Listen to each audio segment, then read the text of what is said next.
কি করেছেন আপনারা? একটা ছোট্ট দুধের শিশু, তার মা গরিব হতে পারে, গরিব হওয়া কারো অপরাধ নয়, দরিদ্র হয়ে কেউ জন্মায় না। দরিদ্র হয়ে জন্মালেও তাকে অনেক খাটতে হয়, অনেক পরিশ্রম করতে হয়। দরিদ্রতার থেকে মানবিকতা অনেক বড়। দরিদ্র মানুষকে ঘৃণা করবেন না। দরিদ্রদের পাশে না দাঁড়িয়ে মা দুধ ফোটাচ্ছে বাচ্চার জন্য, তার থাকার জায়গা নেই, সে অসহায়।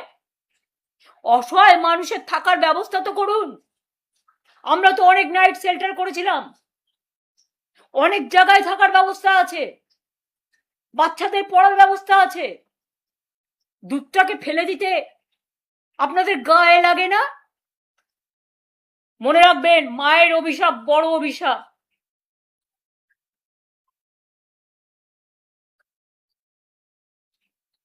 চমকাচ্ছেন, ধমকাচ্ছেন। আমি এই পরিবারটার দায়িত্ব নিতে রাজি আছি। আমি বা আমার দলের সহকর্মীরা যদি এই পরিবারটি মনে করেন তার দুধ ফেলে দিয়ে তার আশ্রয় কেড়ে নিয়ে তাকে অসহায় করে দেবেন, আমাদেরই কোনো সহকর্মীর বাড়িতে আমি তাদের থাকা এবং বাচ্চাদের পড়াশুনো শেখার, তাদের খাবার ব্যবস্থা করে দেব, এইটুকু করতে পারি। আমাদের সহকর্মীরাও করতে পারে এগিয়ে এসে, সাধারণ মানুষও করে। হকারদের জীবন জীবিকা ফিরিয়ে দিন, নাহলে অল্টারনেটিভ বিকল্প ব্যবস্থা করুন। বুলডোজার দিয়ে যে রাজনীতি শুরু করেছেন জীবন জীবিকার ওপরে, ওরা কি না খেয়ে থাকবে? আর আপনারা সব একাই খাবেন? কেউ খাবে আর কেউ খাবে না, তা হবে না, তা হবে না। গরিব মানুষের ভাত কাটলে লোকে কিন্তু ক্ষমা করবে না। অটোওয়ালা বলুন, টোটোওয়ালা বলুন, রিক্সাওয়ালা বলুন, ঠেলাওয়ালা বলুন, ট্যাক্সিওয়ালা বলুন, ক্যাব বলুন, মিষ্টির দোকান বলুন, রেস্টুরেন্ট বলুন, হোটেল বলুন, লক্ষ লক্ষ মানুষের জীবিকা অর্জন করে। আজ সবাইকে একতরফা নোটিশ দিয়ে বলছেন get out and get lost. তারা যখন আপনাদের বলবে get out and get lost, পারবেন তো উত্তরটা দিতে? উত্তর দেওয়ার জন্য তৈরি থাকুন। টোটোদের রুট করে দিন। আমরা তো ওদের লাইসেন্স দিচ্ছিলাম, আমরা তো অলরেডি প্ল্যানিং করে ফেলেছিলাম, আমরা দিতেও শুরু করেছিলাম, টাইমও দিয়ে দিয়েছিলাম যে বছরে এত দেবেন, 500 টাকা আপনার রুট পারমিট। আপনার 1 বছরেরটা হয়ে গেল, একবার দিলে 5 বছর দিতে হবে না। সেটা না করে একবারও মনে রেখেছেন আপনাদের নয় প্রাসাদ আছে, আপনাদের অট্টালিকা আছে, আপনাদের জোরদারি আছে, আপনাদের জমিদারি আছে, কিন্তু এদের কিছু নেই। এই টাকাটার উপর সঞ্চয় করেই তার বৃদ্ধা বাবা মার চিকিৎসা চলে, তার স্ত্রীর খাবার দাবার চলে, তার ছেলে মেয়েদের পড়াশোনা চলে। তাই মনে রাখবেন, শিক্ষাটাকে গুরুত্ব দিয়ে আমরা মেধাশ্রী, স্বামী বিবেকানন্দ মেরিটস কাম স্কলারশিপ, ঐক্যশ্রী, কন্যাশ্রী, সবুজ সাথী সাইকেল, তরুণের স্বপ্ন 10,000 টাকার স্মার্টফোন সব কিন্তু করে দিয়েছিলাম। ওবিসিদের জন্য মেধাশ্রী, ঐক্যশ্রী, অনেক স্কিম তো বন্ধ করে দিয়েছেন। কেন বন্ধ করেছেন? আমি তো চেয়েছিলাম যারা ওবিসি তারা উপরে উঠে এসে মানুষ হোক। শিক্ষার মধ্যে দিয়ে মানুষ গড়া ছিল আমাদের উদ্দেশ্য। কারণ স্বামী বিবেকানন্দ বলতেন নৈতিক চরিত্র গঠনই মানুষের সবচেয়ে বড় কাজ, এবং যে মানুষ শিক্ষা পায়, সংস্কৃতি পায়, আর যাই করুক সে কোনোদিন কোনো খারাপ কাজ করতে পারে না। হ্যাঁ, 2-1টা খারাপ এদিক ওদিক হতে পারে, তাই বলে সমস্ত সমষ্টিকে এটা ভাববেন না। হঠাৎ করে এখন আবার বিএসকে টাকাও বন্ধ, যারা বাংলা সহায়তা কেন্দ্র করে গ্রামগঞ্জের মানুষের সব চাহিদাগুলোকে পূরণ করতেন, সাহায্য করতেন, হেল্পিং হ্যান্ডস। প্রত্যেকে কম্পিউটার জানা ছেলে মেয়ে। প্রায় 17,000 ছেলে মেয়ের চাকরি বন্ধ করে দিয়েছেন, টাকা দিচ্ছেন না। আমরা যাদের চাকরি দিয়ে এসেছিলাম এরকম কয়েক হাজার ছেলে মেয়ের চাকরি থেকে বঞ্চিত করেছেন। আপনি নিজেও আপনার কোটা অনুযায়ী চাকরি পেয়েছেন, যেটা চিফ মিনিস্টার দিতে পারে, যেটা অন্যান্য মিনিস্টাররা 3টে করে বছরে কোটা পেত, স্পিকারও পেত। তাহলে আপনার লোকেরা যদি চাকরি পায় একই আইনে, তাহলে আমাদের লোকেরা কেন বাদ যাবে? তাহলে আপনার লোকেদের ফার্স্ট বাদ দেওয়া উচিত। আমরা চাকরি খেতাম না, আমরা কন্ট্রাকচুয়াল লেবার, ক্যাজুয়াল লেবারদেরও 60 বছর করে এসছিলাম, এবং আফটার 60 ইয়ার্স তারা যাতে 3 লাখ টাকা পায় তার ব্যবস্থা করে এসছিলাম। আজকে ডিএ সরকারি কর্মচারীদের বলছেন মুখ বন্ধ করবেন।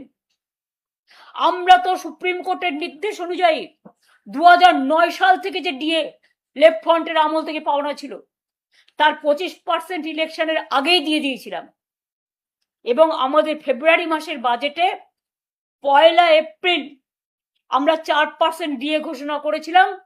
তাছাড়াও বছরে আমরা 10% করে দিই, দুবার, একবার দিই পুজোর আগে আর একবার দিই পুজোর পরে লাস্টে। এবার আপনারা বলুন, এপ্রিল মাস থেকে যদি ডিএটা না পান, যেটা আমরা 4 তারিখ থেকে 1 এপ্রিল থেকে দেবো বলেছিলাম, এপ্রিল, মে, জুন, জুলাই, আগস্ট, এখন বলছে সেপ্টেম্বর, তা 6 মাসের টাকাটা কত টাকা বাঁচালেন আর কর্মচারীদের বঞ্চিত করলেন? বাজেট যখন পাস হয়েছে ফেব্রুয়ারি মাসে 1 এপ্রিল থেকে ডিএ দেওয়ার কথা বলা হয়েছে, চালাকি করবেন না। ওইটাই কিন্তু আজকে 6 মাস 4% পেতে পেতেই 6 মাসে কত হতো? 4-24%। যদিও অঙ্কটা আমি কম বুঝি, এটা অর্থনীতিবিদরা বলতে পারবে, কিন্তু 6 মাস তো পেল না। 6 মাস তো এই টাকাটা তারা পেতে পারত, এবং সুপ্রিম কোর্ট বলেছিল, একটা টাইম লাইন করে দিয়েছিল। আমরা যেমন 25% দিয়ে এসেছিলাম, আবার পরবর্তী পর্যায়ে 3টে ভাগে ভাগ করে এসেছিলাম।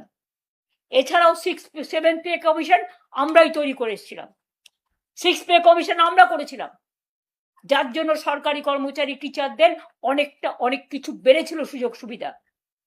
ফরেন কান্ট্রিতে ঘুরতে যায়, সুযোগ পায় 10 বছরে একবার, দেশের মধ্যে বিনা পয়সায় ঘুরতে যায়, চিকিৎসা, সবটাই কিন্তু আমরা করেছিলাম।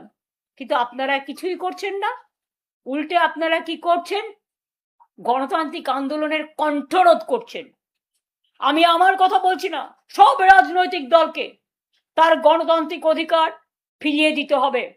আর তা নাহলে দিল্লির আন্দোলন দেখেছেন তো, ওই ছাত্র যুবরাই রাস্তায় নেমে এর প্রত্যুত্তর আপনাদের দেবে।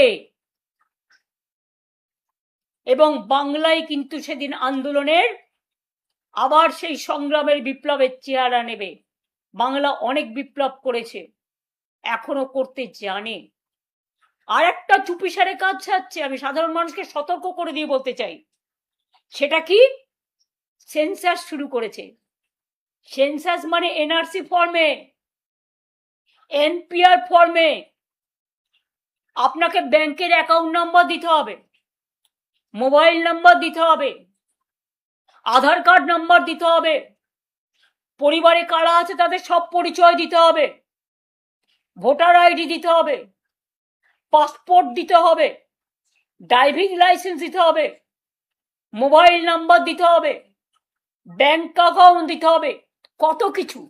তার মানে আপনার ব্যাংক অ্যাকাউন্টটা নিয়ে পরে যে সেটাকে হাইজ্যাক করে সব টাকা ব্যাংক থেকে তুলে নেবে না, তার কোনো প্রমাণ আছে? সেন্সাস করবার আগে একবারও মানুষকে সচেতন করেছেন? কোন রাজনৈতিক দলকে নিয়ে মিটিং করেছেন? এই যে মিউনিসিপ্যালিটি কর্পোরেশনগুলোতে ডিলিমিটেশন করছেন, কোন রাজনৈতিক দলের সাথে কনসাল্ট করেছেন? কিচ্ছু করেননি। ভাবছেন টোটালটা স্বৈরাচারী ভাবে চলবে? আপনাদের জব্দ করবার জন্য মনে রাখবেন, কথায় আছে না, তোমারে বধিবে যে গোকুলে বাড়িছে সে। ঝুলন যাত্রা রাখি বন্ধনের মাঝখানে দাঁড়িয়ে বলি, আমাদের সম্প্রীতির বন্ধন কোনো দিন আপনারা নষ্ট করতে পারবেন না। আর আইদার পুলিশ দিয়ে অত্যাচার বন্ধ করুন, আর তা নাহলে আপনার কত কারাগার আছে, আপনার কত জেল আছে, আপনার কত বন্দুক আছে, আপনার কত গুলি আছে, আপনার কত কোর্ট কেস আছে, আপনাদের সবটা দেখার জন্য আমরা মানসিকভাবে প্রস্তুত। আপনারা প্রস্তুত তো? আমাদের ঘর ভাঙলেন, আগামী দিনে আপনাদের ঘরটাও ভাঙবে। যখন ভূমিকম্প হয় না, কেউ জানে না কারটা ভাঙবে। ভূমিকম্প যখন হয়, ধস যখন নামে, আগুন যখন লাগে, বন্যা যখন হয়, সব ভাসিয়ে নিয়ে যায়। নিজের ঘরটা আগে রক্ষা করুন। আমাদের সহযোগিতা পাবেন কনস্ট্রাকটিভ ওয়ার্কে, যদিও আমি জানি আপনারা জোর করে জিতেছেন, লুট করেছেন, হাইজ্যাক করেছেন, এসআইআর এর নামে অনেক মানুষের নাম বাদ দিয়েছেন। এসআইআর এর কেস আজও পেন্ডিং আছে। বুকের পাটা থাকলে ইলেকশন কমিশনকে বলবো, যাদের নাম বাদ গেছে তাদের নাম ইমিডিয়েট তুলুন, আর তা না হলে এসআইআর নিয়ে বৃহত্তর আন্দোলন হবে। প্রয়োজন হলে আমার কেস এখনো সুপ্রিম কোর্টে পেন্ডিং আছে, আমি আবার যাব। আর আপনারা যদি গণতান্ত্রিক অধিকারে আমাদের মিটিং করতে না দেন, তাহলে মনে রাখবেন, আমি লাইনজীবী নই, কিন্তু আমি একজন ক্ষুদ্র আইনজীবীও বটে। সুতরাং এর ফল আপনাদের ভোগ করতে হবে। বৃক্ষ তুমি কি ফলে নো পরিচয়তে, সংগ্রাম লগ্নে আমার জন্ম, আর ছাত্র যুব রাজনীতি করেই আমার উঠে আসা। ছাত্র যুবরা কোনোদিন থামে না, থামতে পারে না। আমি যাদবপুর ইউনিভার্সিটির ছেলে মেয়েদের উপর যে অত্যাচার হয়েছে, যাদবপুর ইউনিভার্সিটি প্রেসিডেন্সি ইউনিভার্সিটির উপর যে কলঙ্ক হয়েছে, আশুতোষ কলেজ থেকে শুরু করে বাংলার সর্বত্র জেলা পরিষদ, মিউনিসিপ্যালিটি, কর্পোরেশন, তুমি জোর করে ছিনিয়ে নিচ্ছ, জোর করে ধমকাচ্ছ, চমকাচ্ছ, ছিনিয়ে নেবার চেষ্টা করছো, আগুন লাগাচ্ছ, লুট করছো। প্রণামী বক্সটাও তোমাদের অধিকার। পানিহাটির প্রণামী বক্স থেকে শুরু করে, সর্বমঙ্গলা মন্দির থেকে শুরু করে, বরানগর থেকে শুরু করে একেবারে রাম মন্দির, সবটাই লুট করছো, লুট বলছো ঝুট। এর বিরুদ্ধে 28শে আগস্ট আপনাদের সবাইকে বলবো, আসবেন। ছাত্র যৌবন, আপনাদের জন্য রইল অনেক অভিনন্দন। আর এটুকু জেনে রাখবেন, যদি আপনারা কোথাও বিপদে পড়েন, আমি দল মত দেখব না, আমি আপনাদের পাশে ছিলাম, আছি, থাকবো। কারণ মানুষই শেষ কথা বলে, শেষ কথা স্বৈরাচার বলে না। ভালো থাকবেন, সুস্থ থাকবেন, এবং সেন্সাসের দিকে সই করবার আগে লক্ষ্য রাখবেন আপনার সবটুকু সঞ্চয় যেন কেড়ে নিতে না পারে। এটা লক্ষ্য রাখবেন। লক্ষ্য রাখার জন্যই এই কথাগুলো বললাম। আবার বলবো, আবার আসবো, অসহায় মানুষের পাশে আবার দাঁড়াবো। আর আমার যেখানে ইচ্ছে আমি যেতে পারি। আমি তো গাড়ি করে ঘুরতেই পারি, আমি তো চার দোকানে বসে চা খেতেই পারি, আমি তো মিষ্টির দোকানে গিয়ে যাদের উপর অত্যাচার হচ্ছে তার সাথে দেখা করতেই পারি। আপনাদের আপত্তির কি আছে? মিষ্টান্ন ভান্ডার দিয়ে কমিটি তো আমিই করেছিলাম।